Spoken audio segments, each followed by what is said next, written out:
Boostit, c'est une pompe à chaleur avec une nouvelle technologie de pompe à chaleur. Que fait une pompe à chaleur comprimée?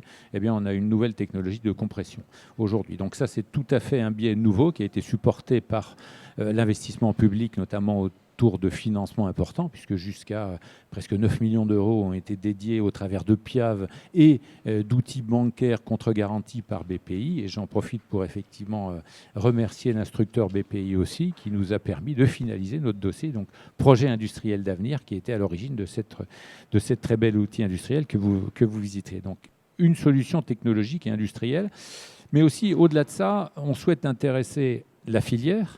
La filière, c'est la filière de la plomberie, c'est du chauffagiste, et on souhaite l'intéresser avec une nouvelle offre de valeur. Et ça, c'est aussi quelque chose qui nous paraît important de développer.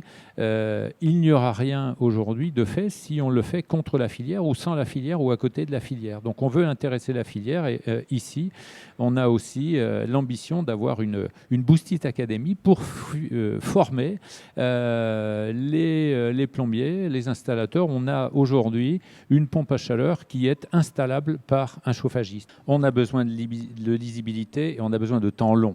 La chaudière, on ne change pas de chaudière comme on change de voiture. Donc ça, voilà, et peut-être heureusement, c'est sûr. Donc on est parti, quand on change de chaudière, on sait qu'on part pour 20 ans. Donc on a besoin de pointer aussi les aides sur des outils qui s'inscrivent dans le temps. On a aujourd'hui une pompe à chaleur au CO2. Je pense il serait intéressant de